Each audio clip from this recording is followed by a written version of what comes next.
नमस्कार प्रेक्षकांना, आज आपण बघणार आहोत ठरलं तर मग मालिकेच्या 25 जूनच्या भागामध्ये सायली आणि अर्जुन आईस्क्रीम खाण्यासाठी किचनमध्ये येत आहे आणि लगेच सायली अर्जुनला घाईत म्हणत असते की अरे अर्जुन, आण ना रे लवकर आईस्क्रीम. कारण तिला लहानपणी जी तन्वी असताना ती तशीच म्हटलेली बरं का मंडळी. आणि अर्जुनही लगेच आश्चर्याने तिच्याकडे बघतो, कारण त्यालाही समजलं की लहानपणी तन्वी आपल्याला अशीच हाक मारायची. आणि ती पुन्हा म्हणते अरे आण ना लवकर, इतका वेळ का. अर्जुन म्हणतो अगं थांब ना, थोडंसं बाऊल तर घेऊ दे. पण ती लगेच म्हणते नको नको, बाऊल नको आणू, आपण असंच खाऊ. असं म्हणून दोघंही जण लगेच आईस्क्रीम खाण्यासाठी किचनच्या ओट्याखाली लपून बसत आहे. अर्थात लहानपणी त्यांनी तसंच केलेलं असतं, म्हणून त्यांना ते घडवून दाखवायचं आहे किंवा आठवणार सायलीला, म्हणजे काहीतरी आठवायला पाहिजे या दृष्टिकोनातून ते आपल्याला असं करून दाखवत आहे प्रेक्षकांनो. आणि ती आईस्क्रीम खायला लागते आणि तिला पुन्हा आठवते की जेव्हा आईस्क्रीम खात असतो ना, तेव्हा ती अर्जुनलाही म्हणत असते की अरे तू संपूर्ण आईस्क्रीम संपून टाकशील अर्जुन. अर्जुन सायलीला म्हणतो अगं सायली, काही आठवतंय का. तितकंच कल्पनाताई आपल्याला किचनमध्ये येताना दिसत आहे आणि कल्पनाताई म्हणता अरे तुम्ही दोघं इथं काय करताय आणि हे पण असं चोरून काय करताय रे. असं म्हणून अर्जुन उठून सांगतो अगं आईस्क्रीम खातोय आम्ही, सायलीला आईस्क्रीम खायची होती ना.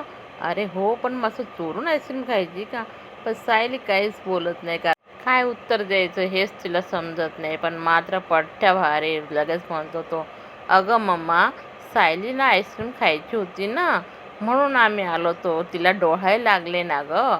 असं म्हणून कल्पनाताई म्हणता अरे हो का. बाई गं सायली, विचित्र डोहाळे ग तुझेवाले. असं म्हणून कल्पनाताई निघून जाता आणि म्हणतात चालू दे तुमचं आलं. पण सायली मात्र जाम भडकते अर्जुनवरती आणि म्हणते काय हो, तुम्हाला काय गरज होती खोटं बोलायची आईंची. मी आईस्क्रीम खायला आले असं म्हणून. लगेच अर्जुन म्हणतो अगं तू त्या दिवशीच तर म्हटली होती मला आईस्क्रीम खायची, म्हणून मग मी आज सांगितलं. त्यावर सायली म्हणते हे बघा, एवढं करूनही काहीच उपयोग झाला आणि मला काही आठवत नाही आहे. पण अर्जुन म्हणतो अगं थांब, आपण अजून काहीतरी नवीन करू. अस्मिता मोबाईलवरून जॉबसाठी ॲप्लिकेशन करत असते आणि तितक्यात अश्विन तिच्याकडे येतोय आणि अश्विन तिला म्हणतच असतो पण तो अगोदर तिला म्हणतो हे काय गं, तुला माहिती आहे ना लहान मुलांपासून मोबाईल लांब ठेवायचा असतो, याचा परिणाम त्यांच्यावर होतो बरं का. ती म्हणते अरे चुकलंच माझं. अस्मिता म्हणते हे बघ ते जाऊ दे, तू अगोदर मला एक सांगतो, तू का आलास माझ्याकडं, काही काम होतं का. त्यावर अश्विन तिच्याजवळ येऊन बसतो आणि म्हणतो अगं हो, थोडं कामच होतं. हे बघ आपल्या दोघींच्याही आयुष्यामध्ये एकसारख्याच घटना घडून गेल्या आहेत. मी काही करून प्रियाला नाही ग विसरू शकत अस्मिताताई. तूच मला सांग काय करायला हवं. त्यात लगेच अस्मिता म्हणते हे बघ, किती झालं चुकी आपल्या दोघांचे नव्हते. आपण दोघांवर सारखं प्रेम केलेलं होतं. मी सचिनवर तेवढंच प्रेम केलं आणि तूही प्रियावरती.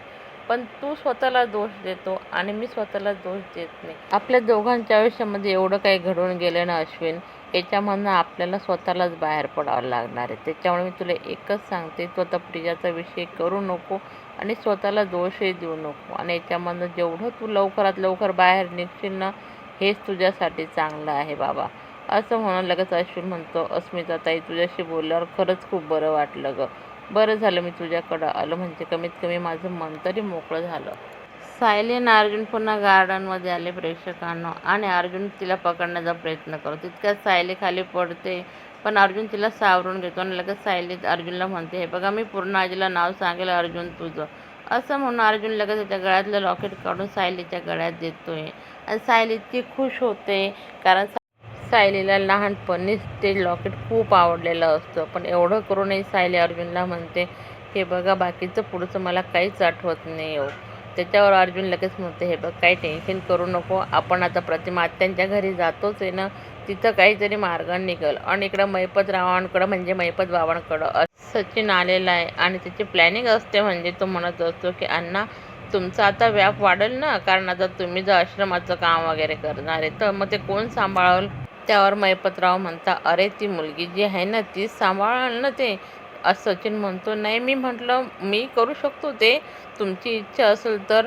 त्यावर लगेच अण्णा म्हणतो अरे पण तुझा त्याच्यावर विश्वास नव्हता ना. तो मनात म्हणत असतो की अण्णा एवढा पैसा येतोय, मी कसं काय नाही म्हणणार. पण लगेच तो म्हणतो की नाही नाही तसं काही नाही, पण मग आता घरचं म्हणून मला काहीतरी करायला हवं ना. त्यावर लगेच ते म्हणतात ठीक आहे, तुझी इच्छा आहे ना, मग तू सांभाळ, पण माझ्या बाकीच्या 2 गोष्टी लक्षात ठेव बाबा.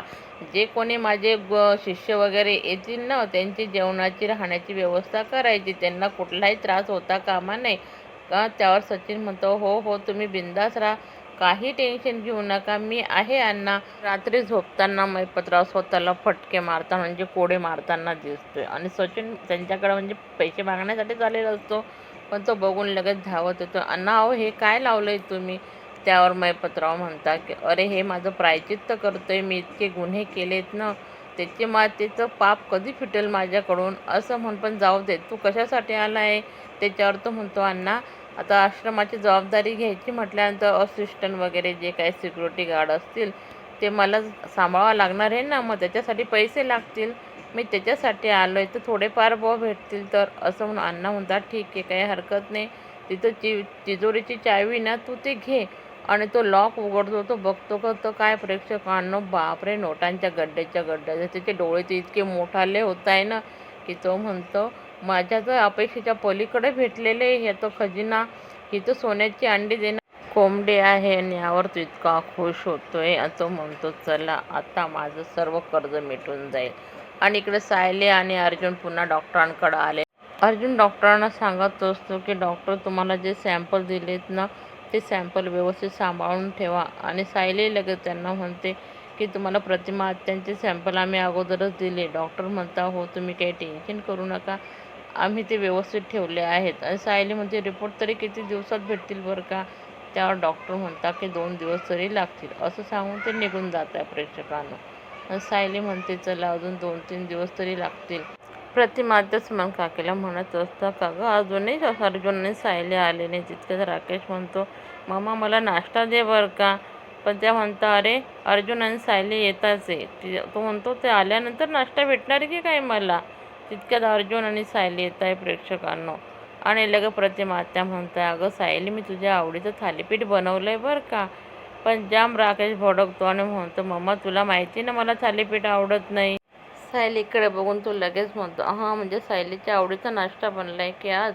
पण ते बोलण्याची टोनिंग ही अर्जुनच्या आणि सायलीच्या लक्षात येते प्रेक्षकांनो. आणि चला तर भेटूया उद्याच्या भागामध्ये. सायली अर्जुनला म्हणत असते जसा लहानपणी माझा ॲक्सिडेंट झाला होता ना, आपण पुन्हा तो सीन नवीन करू म्हणजे मला काहीतरी आठवेल. पण अर्जुन म्हणतो अगं त्याच्यामध्ये तुझा जीवही गेला असता, मी हे शक्यच नाही, तुला करू नाही देणार सायली. चला तर भेटूया मंडळी उद्याच्या भागामध्ये. व्हिडिओ आवडला असेल तर माझ्या चॅनलला लाईक करा, सबस्क्राईब करा. धन्यवाद.